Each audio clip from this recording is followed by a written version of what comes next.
नमस्कार दोस्तों, एक बात बताइए सीधी सीधी, जो भारत का दुश्मन है क्या वो हमारा और आपका दुश्मन नहीं? जो भारत के निहत्थे सैलानियों को मारकर आतंकवादी गतिविधियों को अंजाम दे, क्या हमें कहीं से कहीं तक भी रत्ती भर भी उससे दोस्ती की उम्मीद करनी चाहिए? हमारे देश को बर्बादी में जो योगदान दे रहा हो वो और उसका साथ देने वाले दोनों का क्या हमारे साथ कोई ताल्लुक होना चाहिए? क्या वो हमारे सबसे बड़े दुश्मन नहीं? बिल्कुल है।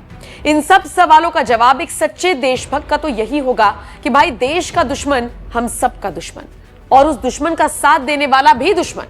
अब आ जाइए खबर पर। खबर का जिक्र करने से पहले मैंने ये सब सवाल आपसे इसलिए पूछे ताकि आपको तुर्की का भारत के प्रति और पाकिस्तान के प्रति रवैया समझ आ जाए। पाकिस्तान जैसे आतंकवादी देश का समर्थन करने के लिए तुर्की फुल फॉर्म में नजर आया। आफ्टर ऑल सारा खेल तो बिजनेस का ही है ना। तुर्की को लगा भाई भारत तो शांति प्रिय देश है और दूसरा उसका खुद का डिफेंस सिस्टम इतना तगड़ा है कि उसे किसी की जरूरत नहीं, तो फिर पाकिस्तान से दोस्ती निभाने में फायदा है ताकि कम से कम वो हमसे हथियार तो खरीद ले। इसका पता तब चला जब जानकारी मिली कि जो ड्रोन अटैक पाकिस्तान ने भारत में किए थे वो सब तुर्की से लिए गए थे।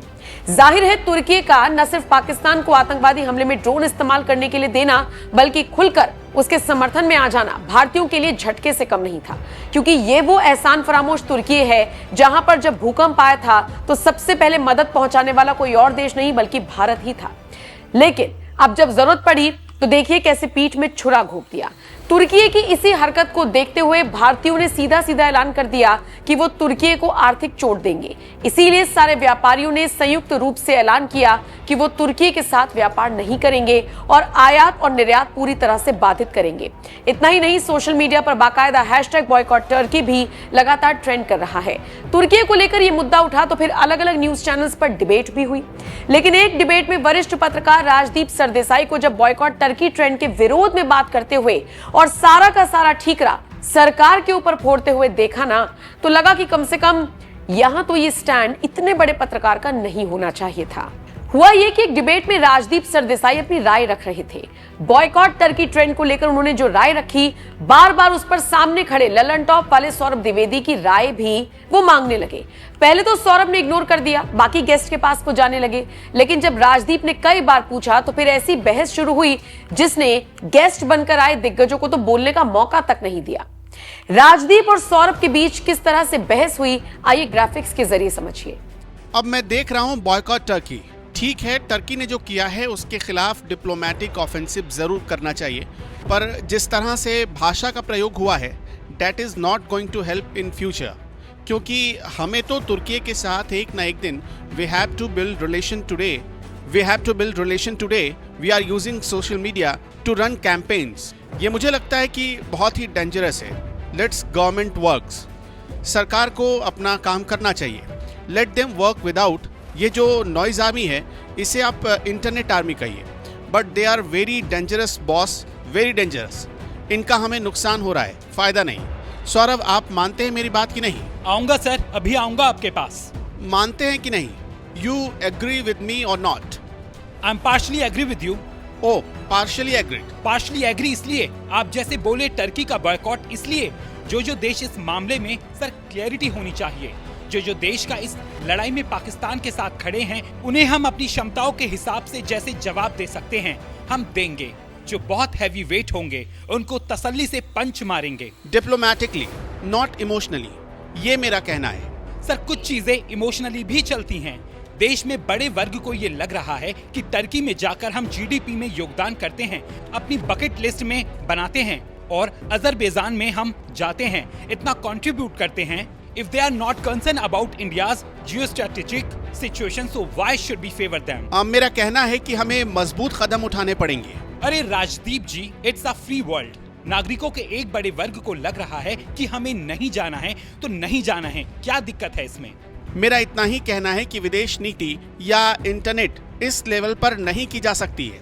We have to allow our diplomats without these sounds.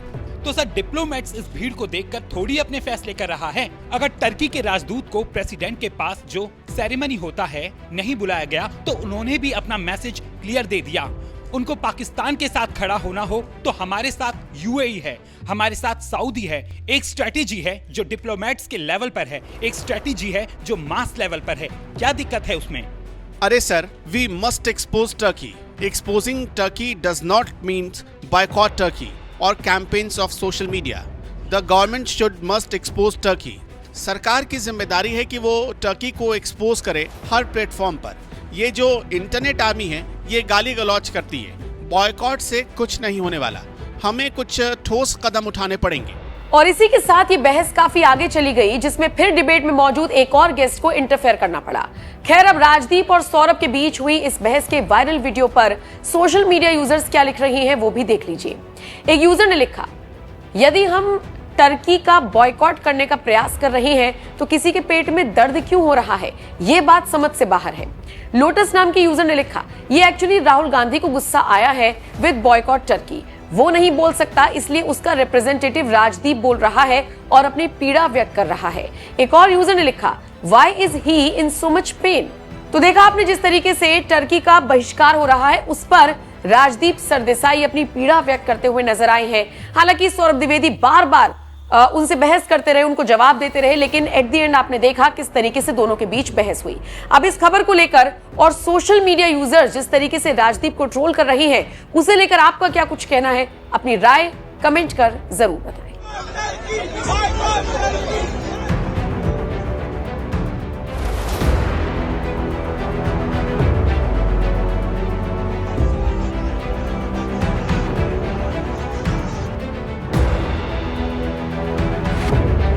China और पाकिस्तान का पूर्ण बहिष्कार जो है वो किया जाना चाहिए.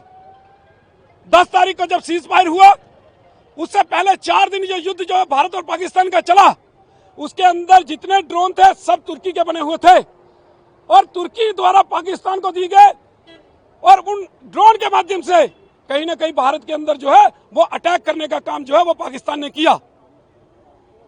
जब 2023 में भूकंप तुर्की के अंदर आया तो मिशन दोस्त के साथ माननीय प्रधानमंत्री जी ने सबसे पहली राहत सामग्री जो है वो तुर्की के अंदर भेजने का काम किया था मिशन दोस्त के तहत. और उस दोस्ती का फल जो है तुर्की ने इस प्रकार से दिया कि भारत की पीठ के अंदर खंजर खोपने का काम किया और युद्ध में वो पाकिस्तान का साथ दिया उसने. तो इसलिए हमारी अपील है भारत सरकार से कि तुर्की के ऊपर पूर्ण प्रतिबंध जो है वो लगाया जाना चाहिए. उनके दूतावास के अंदर कटौती की जानी चाहिए. उसके साथ ही हम भारत के नागरिकों से अपील कर रहे हैं कि अगर आप लोग पाकिस्तान, चाइना, तुर्की का माल खरीदोगे, सामान खरीदोगे या वहां पर आप यात्रा करोगे तो कहीं ना कहीं आप पाकिस्तान को मजबूत करने का काम कर रहे हैं. वो इस युद्ध के माध्यम से आपको पता चल गया है कि अगर तुर्की मजबूत होगा तो वो पाकिस्तान की मदद करेगा. तो इसलिए पूर्ण रूप से बहिष्कार इन देशों का होना चाहिए. जो देश पाकिस्तान के साथ खड़ा नजर आए युद्ध में, उन सभी का जो है बहिष्कार, उनके सामान का बहिष्कार, उनके देश में यात्रा बहिष्कार जो है वो देश का नागरिक करे. यह अपील हम सभी से कर रहे हैं.